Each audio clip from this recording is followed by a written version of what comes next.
Hello बच्चों, कैसे हैं। आइए आज हम आपके सामने एक बहुत ही इम्पोर्टेंट टॉपिक पे बात करने जा रहे हैं, क्योंकि वो आपके एग्ज़ाम से रिलेटेड है। और क्योंकि आप एग्ज़ाम की प्रिपरेशन जब करते हो तो प्रीवियस ईयर के क्वेश्चन पेपर्स तो ज़रूर सॉल्व करते हो, लेकिन उसमें किस तरीके से आप प्रीवियस ईयर पेपर को सॉल्व करिए कि उसका ज़्यादा से ज़्यादा बेनिफिट आप ले सको। क्योंकि बहुत सारे बच्चों को पता नहीं होता है, बस वो क्या करते हैं कि PYQ उठाया और सॉल्व करते चले जा रहे, लेकिन उसका जितना एडवांटेज होना चाहिए था, जितना फ़ायदा उनको होना चाहिए था, उतना फ़ायदा वो उससे उठा नहीं पाते। इसलिए मैंने सोचा कि क्यों नहीं आप लोगों के सामने इस बात को रखी जाए कि प्यारे बच्चों, इस तरीके से अगर आप उसी क्वेश्चन को, उसी पेपर को सॉल्व करोगे तो आप उसको ज़्यादा से ज़्यादा बेनिफिट उठा सकोगे। जिसे हर चीज़ का एक क्या होता है कि एक तरीका होता है, ठीक है, कि किस तरीके से उसको किया जाए तो आप ज़्यादा बेनिफिट उठा। जैसे मान लीजिए एक्सरसाइज की बात हो, एक्सरसाइज आप करिए लेकिन बिना जानकारी के एक्सरसाइज की, कब कौन सी एक्सरसाइज करना है, किस केस में कौन सी एक्सरसाइज करना है, अगर वो आपको पता नहीं है तो आपको एडवांटेज की बजाय कुछ नुकसानात भी हो सकते हैं। इसलिए बहुत ज़रूरी है कि आपको पता होना चाहिए कि कब और किस हालत में कौन सी एक्सरसाइज करना है। उसी तरीके से आपको पता होना चाहिए कि प्रीवियस ईयर पेपर कैसे सॉल्व करना चाहिए ताकि आप उससे बहुत ज़्यादा फ़ायदा हासिल कर सको। ठीक है, तो उसके लिए देखिए मैं आपको कुछ टिप्स देने जा रहा हूँ, उसको आप बहुत बढ़िया से सुनिए और याद रखिए। यकीनन वो टिप्स आपको बहुत हेल्पफुल करेंगी। और जैसे ही आप इस तरीके से क्वेश्चन को सॉल्व करके जाओगे प्रीवियस ईयर के, आप देखोगे एग्ज़ाम में लगेगा आपको कि आपको तो सारे क्वेश्चन आ रहे हैं, सारे क्वेश्चन पड़े हुए हैं। ठीक है, तो आइए ज़रा सा उस टिप्स और ट्रिक की बात करते हैं, ठीक है, कि कैसे PYQ कैसे सॉल्व करें। जैसे मान लीजिए कि आपको एक क्वेश्चन दिया जा रहा है, उस क्वेश्चन पे 4 ऑप्शन दिए जाते हैं, तो आप क्या करते हो कि उसमें से आपने उस क्वेश्चन का आंसर निकाला और आप आगे बढ़ गए। नहीं, जैसे मान लीजिए कि आपको एक क्वेश्चन दिया जा रहा है कि इसमें से कौन सा टेम्परेचर पे डिपेंड करता है, टेम्परेचर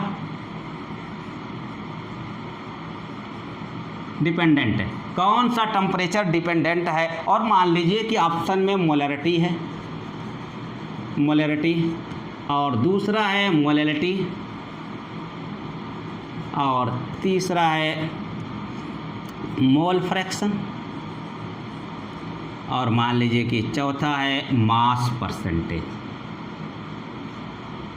तो ये 4 ऑप्शन दिए जाए हैं और आपसे कहा जा रहा है इसमें से कौन टेम्परेचर पे डिपेंड करता है। तब क्या है कि आपको आता है फ़ौरन की यार मोलरिटी तो जो है टेम्परेचर पे डिपेंड करती है, बाकी चीज़ों में वैल्यू फ्रैक्शन आता नहीं है, इसलिए टेम्परेचर पे डिपेंड करती नहीं है। तो आप क्या किया कि मोलरिटी आपको आया, आपने किया और आपने करके आगे बढ़ लिया फ़ौरन। नहीं बच्चों, ये पेपर सॉल्व करने के तरीके नहीं हैं, इससे आप बहुत ज़्यादा फ़ायदा नहीं उठा पाओगे। पैटर्न कुछ हद तक समझ पाओगे पेपर क्या हो रहा है, लेकिन बहुत ज़्यादा फ़ायदे नहीं उठा पाओ। तो ज़्यादा बेनिफिशियल होने के लिए आपको क्या करना पड़ेगा कि अब जैसे आपने ये क्वेश्चन देखा, आपको आ तो गया मोलरिटी, लेकिन अब देखिए कि आपको जो ये दूसरा ऑप्शन है इसके बारे में आ रहा है कि नहीं आ रहा है, ये क्या चीज़ है ना, ये मोलरिटी क्या चीज़ है, इस पे क्या है, इसका मुझे फार्मूला आ रहा है कि नहीं आ रहा है, इसका कॉन्सेप्ट आ रहा है कि नहीं। इसी तरह से मोल फ्रैक्शन क्या है, इसका फार्मूला मुझे आ रहा है कि नहीं आ रहा, और नहीं आ रहा तो फ़ौरन इसको रिवाइज करिए, नहीं आ रहा तो फ़ौरन इसको रिवाइज करिए। इसके बारे में मुझे पता है कि नहीं पता है, यही मेरी बुक के अंदर ही से, तो आज ये क्वेश्चन बनाओ, कल को इसी क्वेश्चन को ऐसे पलटेगा, इसमें से कौन इंडिपेंडेंट होता है, तो इंडिपेंडेंट। तो मैंने इस तरीके से क्वेश्चन पलटते जाएंगे और उसी क्वेश्चन को घूम फिर के बार बार आते रहते, उन्हीं आप इस बार क्वेश्चन आया, उसके बाद उसी ऑप्शन से फिर क्वेश्चन बनाया, ये काम किए जाते हैं। तो आप क्या करो, चारों ऑप्शन के बारे में बढ़िया से डिटेल से जाइए। उसके अलावा अब ये मोलैलिटी, मोल फ्रैक्शन, अब आप सोचिए कि इस चैप्टर में कंसंट्रेशन टर्म को रिप्रेजेंट करने वाला और कुछ तो नहीं था, PPM था, क्या मुझे आ रहा है कि नहीं, नॉर्मलिटी थी, क्या मुझे आ रहा है कि नहीं आ रहा है। तो इस तरीके से आप देखोगे एक क्वेश्चन करोगे तो आपको कई टॉपिक पूरा रिवाइज हो जाएंगे। और रिवाइज करने का बेस्ट तरीका ये हो जाता है, आप क्वेश्चन कर रहे हो और उस क्वेश्चन के थ्रू आप पूरे रिवीजन पे जा रहे हो। जैसे मान लीजिए, आइए एक क्वेश्चन देखिए यहाँ, विच कंटेन एस लिंकेज, कौन सा एस लिंकेज रखता है। अब ये 4 ऑप्शन है आपके पास, ये है, ये है। अगर मान लीजिए कि आपको आ रहा है तो आपने कहा कि यहाँ पे एस लिंकेज होता है, ठीक है, और ये ऑप्शन सही है कि यहाँ पे एस लिंकेज हो रहा है। तो अब देखिए आपको ये पता है कि क्योंकि अगली बार जब क्वेश्चन पूछेगा तो कह देगा इसमें से किस पेयर में एस लिंकेज नहीं है, किस पेयर में एस लिंकेज नहीं है। अब तो कह रहे इसमें से कौन सा है कि जिसमें एस लिंकेज है, माने दोनों में एस लिंकेज है। अब कहेगा किस पेयर में एस लिंकेज नहीं है। तो इस तरीके से क्वेश्चन पलटे जाएंगे। तब आप देखिए इन्हें चारों ऑप्शन में क्या इसके बारे में पता है कि आप यहाँ पे एस लिंकेज होता है कि नहीं होता, या इसमें होता है या इसमें नहीं होता, इसमें होता है, या इसकी स्ट्रक्चर पता है कि नहीं पता है। तो इनके बारे में, सारे के बारे में पता, या आप ऐसे कम से कम ये जानिए कि हमने जब पढ़ा तो कहाँ किस किस जगहों पे एस लिंकेज होता है, कहाँ कहाँ होता है, कम से कम वो हमको पता है कि नहीं पता है। तब देखिए आप फ़ौरन तब रिवाइज पे जाइए, तब आप कहोगे कहाँ कहाँ एस लिंकेज होता है। जैसे मान लीजिए कि हमारी वीडियो देखिए तो मैंने एक शॉर्ट ट्रिक बता दिया था कहाँ कहाँ एस लिंकेज होता है। तो हमने कहा था क्या, बड़ी आसान सी बातें कहा था, 2 3, देखिए 2 3 4 5 यहाँ तक जाइए। S2 तो सब में, और यहाँ पे 3 4 5, और H2O3 -2, H2O4 -2, H2O4 -5, ठीक है।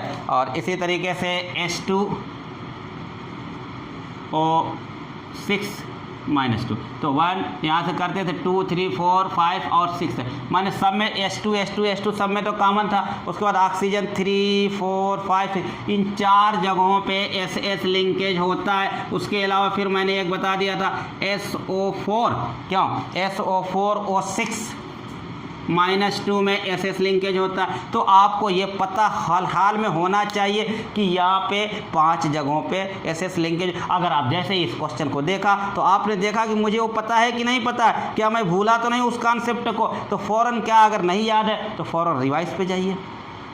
उसके अलावा जब ये आपने देखा तो उसके साथ देखिए क्या इसी तरीके का ऑक्सो एसिड के आयन, या ऑक्सो एसिड हम कहाँ पढ़ते हैं, फास्फोरस में पढ़ते हैं। तो फास्फोरस के सारे ऑक्सो एसिड के बारे में पता है कि नहीं पता है, कि किसमें कितना पीएच बॉन्ड होता है, कितना POP बॉन्ड होता है, किसमें P डबल बॉन्ड होता है। तो उस वाली टेबल को मुझे याद है कि नहीं याद है फास्फोरस। तो अगर आप ऐसे करते हैं तो आप 2 साल के पेपर सॉल्व करते करते करीब करीब पूरी बुक, और अगर 4-5 साल के पेपर आपने सॉल्व कर लिया है तो पूरी बुक आपकी एक एक लाइन रिवाइज हो जाएगी और आपके कॉन्सेप्ट ज़बरदस्त बन जाएंगे। तो बच्चों इस तरीके से आप पेपर सॉल्व करिए, बहुत बहुत एडवांटेज होगा। ये बहुत ही इंपॉर्टेंट आपके लिए टिप्स है, तो इसका फॉलो करिए। यकीनन आप देखिएगा 4-5 साल के पेपर सॉल्व करते करते आपके अंदर फुल कॉन्फिडेंस पैदा हो जाएगा कि मैं इस बार नीट में कुछ कर सकता हूँ, नीट में आप सिलेक्शन करा सकता हूँ।